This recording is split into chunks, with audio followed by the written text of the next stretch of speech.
Boa tarde a todos. Vamos lá para mais um vídeo. Operando Price Action Tendências, né? O livro do Al Brooks, a gente fazendo aí uma leitura comentada do livro, né? Importante aí para ajudar muita gente. O pessoal tem gostado bastante aí do nosso conteúdo e vamos dar continuidade agora para esses estudos, tá, pessoal?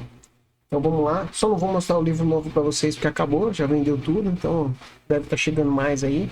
Mas quem quiser, tem o link na descrição do meu livro aí que eu escrevi com relação ao Wyckoff e Smart Money, tá? Quem tiver interesse, o link vai estar na descrição aí do vídeo, tá, pessoal?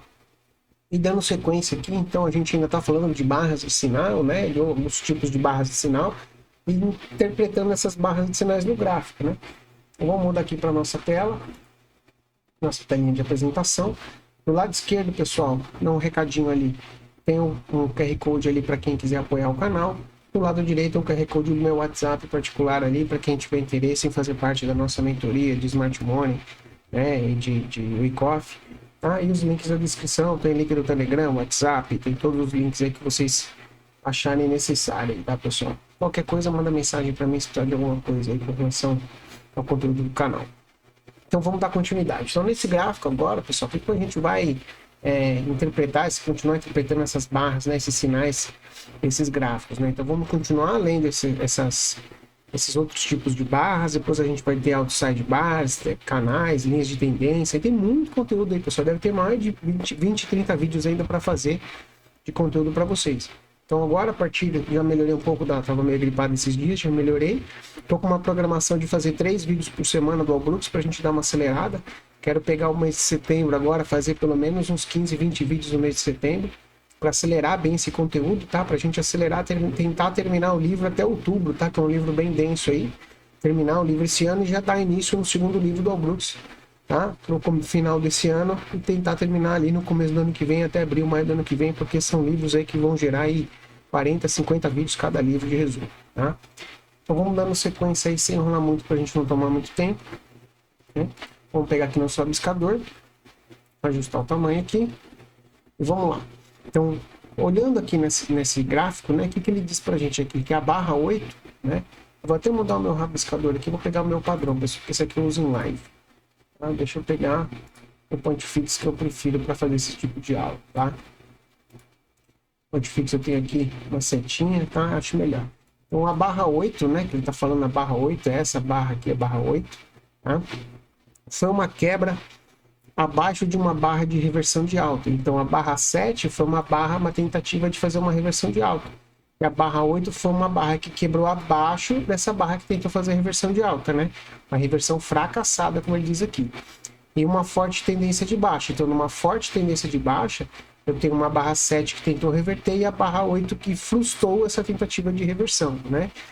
É uma ótima oportunidade para você vender essa barra, né? Você vende essa barra com stop acima da barra, no início da barra 8, né? Pois os compradores iniciais, os compradores que compraram essa barra 7, já serão aprisionados aí na posição perdedora e vão acabar vendendo abaixo da mínima da barra. Então eles vão acabar vendendo até abaixo dessa barra aqui, forçando o mercado mais para baixo. As barras 8 e 14, então ó, vamos apagar aqui, ó. As barras 8 e a barra 14, ele está falando agora, a barra 8 a 14, né? Entre a barra 8 a 14, formam uma reversão de duas barras em um gráfico de tempo mais alto. Então o que ele está dizendo? Se você juntar isso aqui tudo num gráfico de time frame maior, eu teria ali duas barras, né? Uma reversão de duas barras, onde a abertura da primeira e o fechamento da segunda é no mesmo ponto, formando uma reversão de duas barras. Ou até uma única barra, se eu fizesse um blended candle, né, pegando a abertura, fechamento, mínima e máxima, eu teria um formato desse aqui de um blended candle num time frame maior ainda. Opa, por exemplo, num time frame de 60 minutos, um time frame por exemplo, H4, né, dependendo do tempo que você está trabalhando, tá? Isso é interessante. Tá? As barras 9 e 10, ó, 9 e 10, formam um pequeno fundo duplo, ó, 9 e 10, formam um pequeno fundo duplo e a barra 11 foi uma barra de entrada para compra. A barra 11 será uma entrada para compra. Mas um doji não é uma boa barra de sinal para uma negociação contra a tendência forte. Então, mostrando que esse doji, deixa eu apagar aqui que ficou confuso. esse doji seria uma barra boa de compra, mas ela não é um bom sinal quando você tem entrada de uma reversão e ele faz um doji, né? Então isso não seria uma boa entrada por uma contra-tendência forte. Não houve pullbacks de alta anteriores na forte venda, e como o primeiro pullback em uma tendência forte geralmente falha, traders experientes esperavam que esse fundo falhasse. Eles colocaram ordens de venda stop exatamente onde os compradores perdedores venderiam suas posições, um tique abaixo da barra 11. Então, o que ele está querendo dizer? Que como não teve pullback, o primeiro pullback de um movimento forte, o primeiro pullback tende a falhar. Então, sabendo disso, os vendedores, quando ele faz esse movimento, os vendedores colocam mais venda aqui, né, para quando esse doji perder, o mercado acelerar mais para baixo de novo, né, acelerar mais a queda. Então, o que ele está dizendo é que tem vendedores que continuam vendendo ali naquela posição. Por isso que esse doji não foi um bom sinal de compra, né? Porque esse doji essa barra 11 deveria ter feito uma barra tipo a barra 13, barra 14, uma barra forte de alta, tá? Isso que é importante aí. Um doji, tá? Um doji é uma formação de uma barra que indica um período de indecisão. E geralmente ocorre em faixas de negociação de uma única barra. Então o doji é uma indecisão que normalmente, né, o doji é uma indecisão, onde o mercado faz o quê? O mercado ele faz máxima, faz mínima e fecha praticamente no mesmo lugar. Isso mostra indecisão no mercado, né? E geralmente ocorre em faixas de negociação de uma última barra. Então isso aqui é uma faixa de negociação de uma única barra, tá? As barras 9 e 10 foram um par de dojis. Então as barras 9 e 10 formam um par de dojis, né? Grandes com um pequeno doji entre eles, com um dojizinho pequenininho entre eles. Essas três barras formam uma pequena faixa de negociação lateral e uma forte tendência de baixa. Tá? Então, o que ele está dizendo para a gente aqui? Que isso aqui é como se fosse uma lateralizaçãozinha aqui, ó, uma tendência de baixa, indicando que isso aqui é uma bandeira de baixa, né? Que o mercado ele simplesmente é como se ele estivesse caindo, tá? E ele faz uma bandeirinha aqui para continuar caindo. Tá? Essa é a ideia dele, indicando que uma quebra para baixo ainda seria provável, né? Que ainda era provável uma nova quebra aqui para baixo, tá? Por isso mostrando que nessa barra 11 aqui a compra é ruim, porque indicando uma bandeirinha aqui que ele poderia continuar o movimento, tá? Se eu não tivesse esses dois dojis, seria um melhor sinal talvez aí nessa região, né? Uma vez, pessoal, que a barra 11, né? Ó, é a segunda tentativa de alta. Então, ele dizendo aqui, ó, que a barra 11 é a segunda tentativa de alta. A primeira tentativa foi 2 barras antes, né, que foi essa aqui, ó, primeira tentativa de alta, né? Mas nem conseguiu superar o doji de alta, né? Nem conseguiu superar o doji de alta anterior. Os compradores provavelmente saíram das suas posições abaixo da barra 11. Então, os compradores que compraram a barra 11 já zeraram na mínima dela. E não procurariam comprar novamente, né, até que o mercado se movimentasse para baixo uma ou 2 barras. Então, esperando uma nova movimentação do mercado para tentar fazer uma nova compra mais abaixo, né? Não tanto acima.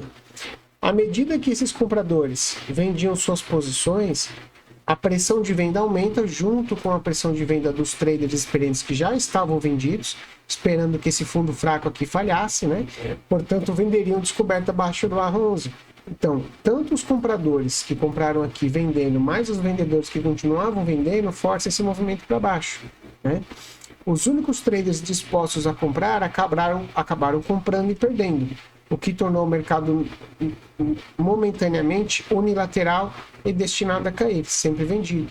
Então, os poucos compradores que compraram aqui desistiram, fazendo com que o mercado continuasse um movimento de venda, tá? Opa, peraí, pessoal, você entendeu? Eu tirei da apresentação, vou pôr de novo. Deixa eu voltar, que tá bem antes lá.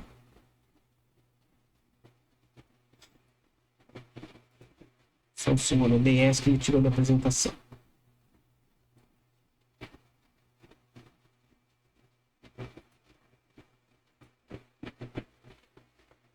Aqui, essa daqui é 156.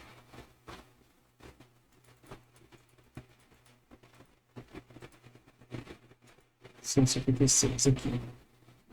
Tá? Então, os únicos traders, né, que a gente estava falando, então os únicos traders, deixa eu só despausar e pausar de novo. Os únicos traders que estavam dispostos a vender, né? Então, peraí que tá no errado aqui, pessoal. Então é esse. Desculpa. 156.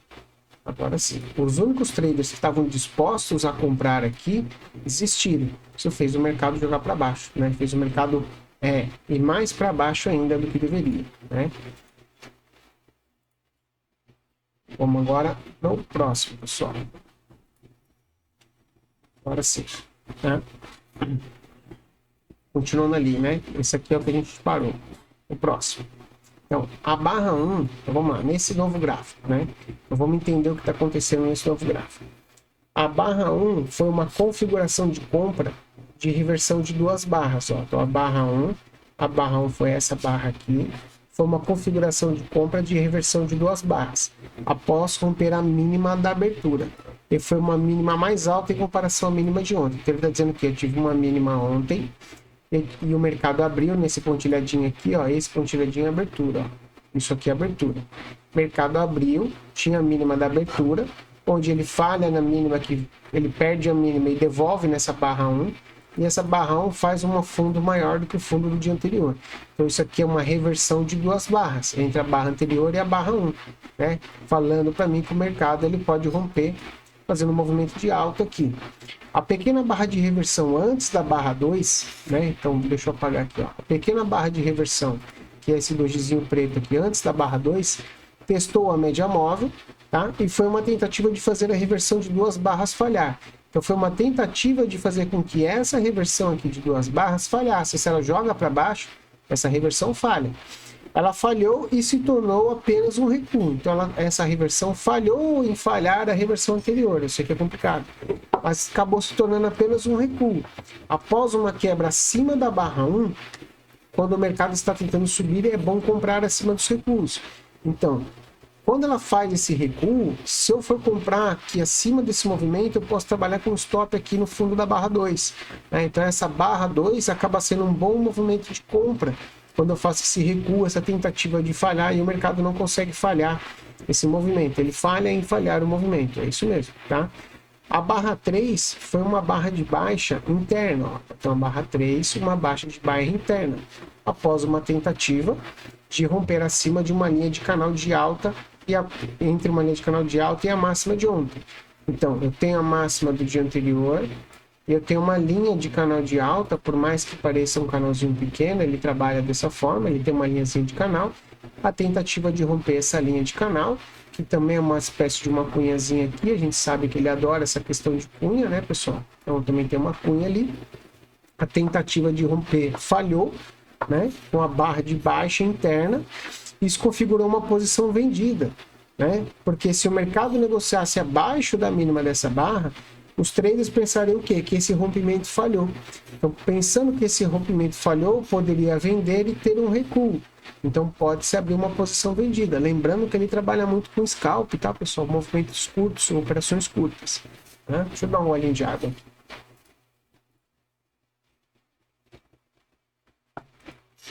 Dando continuidade. A barra 4. Então, vamos lá. A barra 4 essa barra aqui, pessoal. A barra 4 foi um doji após outros dois dojis. Então, a barra 4 ela foi um doji após outros dois dojis. Ó, um doji e um doji. Então, o terceiro doji. Né? Com um corpo mínimo e um topo em cunha. Formado por dois dojis. Raramente é uma configuração confiável. Então, esse movimento, como se fosse uma cunhazinha aqui, ó, raramente é uma operação confiável, uma configuração confiável. Os dojis sobrepostos representam negociação dos dois lados, compra e venda. Então significa uma incerteza, uma lateralização desse movimento. No entanto, as três sombras nas partes superiores das barras eram um sinal de pressão de venda em construção. Então o que ele está falando? Eu sempre falo isso para os meus alunos. Ó, repara as sombras, ó, a pressão de venda aqui, ó, pressão de venda em construção nessas barras, né? Uma segunda configuração de entrada veio duas barras depois em forma de uma reversão de duas barras. Então, duas barras depois em formato de reversão de duas barras. E a entrada vendida foi abaixo da menor das duas barras. Então, abaixo dessa barra eu teria uma entrada vendida, um stop acima dessas duas barras. fazendo um movimento projetado aqui de 1 para 1, 2 para 1, tá? Essa entrada abaixo da barra de tendência de baixa também foi uma quebra abaixo de um fundo duplo. Eu tenho uma quebra abaixo de um fundo duplo, tá? Por essa barra de tendência de baixa e a barra de doji de 2 barras antes. Então, todo esse movimento também quebrou o fundo duplo aqui anterior, tá? Deixa eu só mudar aqui uma coisa na tela, pessoal. Então, para essa tela para cá. Tá me atrapalhando jogar ali que eu não vejo a gravação do vídeo. A barra 5, pessoal. Vamos lá. A barra 5, que é essa barra aqui, ó. Tá? Foi uma quebra de alta fracassada acima do inside side, né? Então eu tenho um double inside aqui, ó. Essa foi uma tentativa de jogar para cima e fracassou. A barra 6 foi uma barra de reversão de alta e uma segunda tentativa de alta em um teste da mínima do dia. Então eu tinha a mínima do dia aqui. Essa barra foi a segunda barra de tentativa de reversão após testar a mínima do dia, né? Então mostrando os pontos ali que a gente tem no mercado. A barra 7 foi um doji, ó. Aí tem a barra 7, que é um doji, mas foi um recuo para a média móvel, né? Então foi um recuo aqui para a média móvel, com um corpo de alta após um movimento forte para cima, né? E foi a segunda tentativa de alta, que a primeira foi a barra anterior. Por que segunda tentativa de alta? Porque a barra anterior ele já tentou romper o movimento de alta e não conseguiu. Aí a barra 7, após a barra 7, fez uma segunda tentativa de alta. Então, o que ele chama de L2, né? De H2, desculpa, que é a segunda tentativa de romper a alta, chamando de H2. A barra 8 foi uma barra de baixa interna. Então, a barra 8 tem um inside bar de baixa aqui, né? Mas ela seguiu 3 barras fortes de tendência de alta. Então, após 3 barras fortes de tendência de alta, com tanto momento ascendente, né, com tanta força ascendente, é melhor a gente esperar um segundo sinal, né, que eu sempre falo, espera uma segunda entrada antes da gente vender. A barra 8 foi uma reversão de 2 barras, né? A barra 8 fez uma reversão de 2 barras. No meio de uma reversão de 2 barras é um gráfico de prazo mais longo, né? O componente de alta dessa reversão de prazo mais longo foi formado pelas 3 barras de tendência de alta, antes da barra 8, né? O componente de baixa foi a série de barras de tendência de baixa que terminou na barra 11. Então, o componente de baixa para revisão foi a série de barras de baixa, né, que firmou aqui, que terminou na barra 11. Tá? Leiturinha bem complexa aí, né, pessoal? Depois tem que rever várias vezes aí, para poder pegar aí algumas coisas que ficam no ar, tá? E outra coisa também, pessoal, eu não estou aprofundando tanto a leitura, porque tem, por exemplo, fala que a discussão a fundo do gráfico, né, o deeper discussion que ele coloca lá no livro, que é uma discussão mais profunda da leitura da barra. Eu não estou fazendo porque senão a gente vai demorar aqui 200 vídeos para terminar o livro, tá? Então, dessa forma aqui, eu estou trabalhando uma parte mais resumida aí, só com o básico que ele passa lá. Para aprofundar, você vai ter que ler o livro 2, 3, 4 vezes ali, tá, pessoal? Não tem como. Então, peraí, vou voltar aqui. Peraí que minha filha tá chamando aqui, só um minuto. Pronto, pessoal, dando continuidade aqui. Então, a barra 11, ela foi uma inside, outside, inside. O que que é uma... Só lembrando, o que que é uma inside, outside, inside?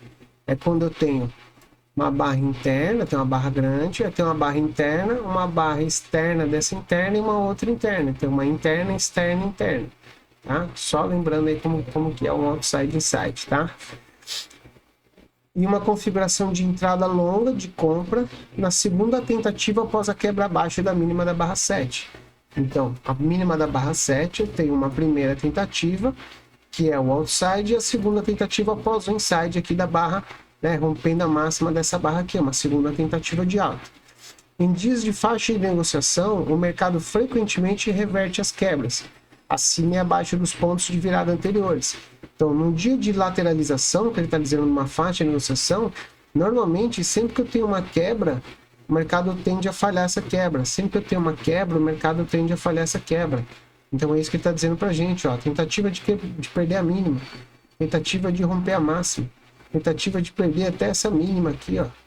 Tá? Então, isso é normal em mercados de lateralização, tá? O primeiro sinal ocorreu 2 barras antes, mas o momento descendente naquele momento era tão forte que seria imprudente comprar ali. Então, 2 barras antes desse movimento foi o primeiro sinal aqui. Mas o movimento era tão forte que era imprudente fazer uma compra aqui. O melhor seria fazer uma compra aqui, esperar um segundo sinal. A barra 13 foi uma entrada longa arriscada. Ó, a barra 13 foi uma entrada longa arriscada, porque sempre que há 3 ou mais barras relativamente grandes e sobrepostas sobre a média móvel, a quebra de alta geralmente é uma armadilha. Então aqui que ele está falando, sempre que eu tenho 3 barras grandes, ó, sobrepostas, isso aqui que é sobreposta, uma em cima da outra, assim, ó, uma sobe, uma desce, ou vários dojis assim, ó, em cima de uma média móvel, normalmente esse rompimento, tá? Esse movimento é para pendurar os comprados, tá? Ou um movimento de venda, no caso, dependendo da situação, para pendurar os vendidos. Então sempre, né, tomar cuidado, que geralmente é uma armadilha. Isso aqui demanda a falta de força do movimento de alta, tá? É importante a gente estar observando isso aí, pessoal. Vamos olhar mais um gráfico? Vai ter pra gente olhar mais um, né? Vamos olhar esse aqui agora. Vai ficar um pouco mais longo, tá, pessoal? O vídeo, mas não tem que fazer. Tá? Uma barra de reversão de baixa em tendência de alta não é motivo suficiente para entrar vendido. Então, uma barra de baixa, se eu tenho um mercado de alta, uma única barra de sinal de baixa, eu não posso entrar vendido. E às vezes ela se transforma numa bandeira de alta, como por exemplo na barra 1. Após a barra 1, após uma forte barra de reversão de baixa em cima de uma barra de alta, né, em cima de uma tendência de alta, eu tenho a barra 1 que é uma barra de tendência de baixa, né? Mas ela seguiu, né? Ela veio depois de 5 barras de forte de alta. Então, na ausência de força anterior por parte dos vendedores, não era uma configuração boa para entrar vendido nesse primeiro sinal. Apenas no segundo sinal, que seria uma segunda entrada, né? Que seria a venda abaixo da barra 2, que aí já mostra pra gente que esse ímpeto da alta ela já acabou. No entanto, a barra 2 foi um doji.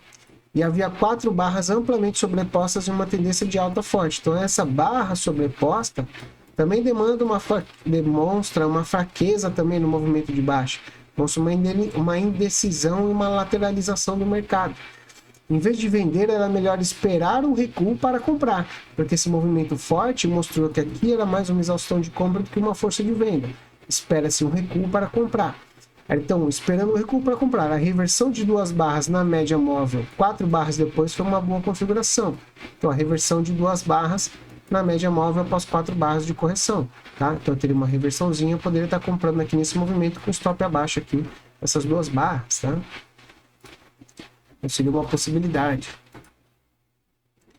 Embora comprar, vamos lá, embora comprar acima de uma barra de tendência de baixa em um pico de alta geralmente seja um bom trade, comprar acima da barra de tendência de baixa aqui ou acima da barra de inversão de alta que a seguiu era arriscado. A barra 1 foi uma grande barra de tendência de alta, e após várias outras barras de tendência de alta. E, portanto, ela foi climática, essa aqui era uma barra climática. Tá? Havia muito risco, aqui, né, numa barra climática, havia muito risco... Pronto, aí, pessoal.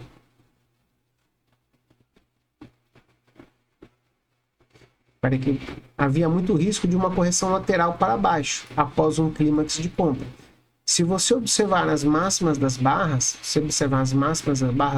até a barra 1, a inclinação estava aumentando. Então, se você pegar essas máximas aqui, ó, você vê que ele está fazendo um movimento assim, de máxima de ápice, né, que a gente fala de exaustão. Essa curvatura parabólica também é um sinal de comportamento climático. Isso se torna um risco para uma correção significativa. Comprar um recuo ou procurar uma venda a descoberto foi uma abordagem mais segura. Então, você procurar uma venda a descoberto no movimento desse ou esperar que ele faça um recuo para comprar aqui nesse recuo, né, passa a ser uma abordagem mais segura dentro desse contexto aí desse gráfico. A barra 4, pessoal, vamos lá, a barra 4, lá embaixo, ó, barra 4, tá? É uma reversão de 2 barras após uma quebra abaixo de 2 barras pequenas de um doji. Então, eu tenho 2 barras pequenas e uma reversão de 2 barras. E a quebra da barra 3, né? Abaixo da barra 3, que é uma bandeirinha de baixa aqui desse movimento. Né? Então, deixa eu limpar aqui, ó. A quebra da barra 3 abaixo de uma bandeira de baixa horizontal de 7 barras próxima à média móvel. Então, eu tenho uma bandeira de baixa horizontal de 7 barras próxima à média móvel. Como a tendência de baixa das últimas 15 barras teve apenas recuos muito pequenos, essa foi uma operação de compra no máximo para um scalp. Então, essa operação de compra no máximo para fazer um scalp. apesar da grande barra de tendência de alta externa, que foi a barra 4. Por quê? Tinha um movimento de queda muito forte que não tinha feito o recuo ainda. Então esse é o primeiro recuo. O primeiro recuo tende a falhar. A barra 5 foi uma pequena barra de reversão de alta. A barra 5, uma pequena barra de reversão de alta, com um fechamento próximo de sua máxima. Foi a terceira descida nas últimas 6 barras. Então os compradores estavam começando a entrar. Então é a terceira, né? Terceira movimento de queda das últimas 6 barras. Então aqui os compradores já estavam começando a entrar comprados nas posições. Embora o mercado ainda estivesse no canal de baixa das últimas 2 horas, essa é uma boa configuração de compra para um scalp, uma boa configuraçãozinha para fazer um scalp, por exemplo, até a média móvel. Tá?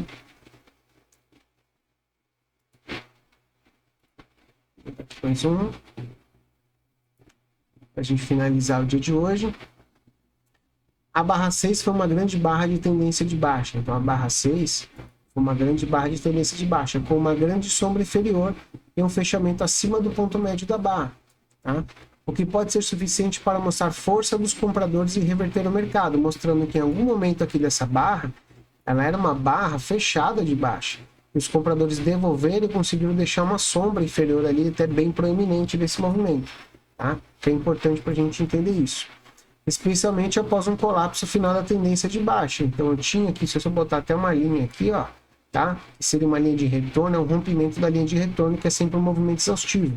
Também foi uma ultrapassagem de várias linhas de canal de baixa não mostradas, que eu fiz aqui para vocês, né? Então eu teria aqui várias linhas, ó, de canais de baixa, várias possibilidades de canais de baixa aqui, ó, secundários, tá? Teria essas linhas, então várias formas que eu poderia traçar aqui, mostrou um rompimento da linha de retorno que a gente fala, tá?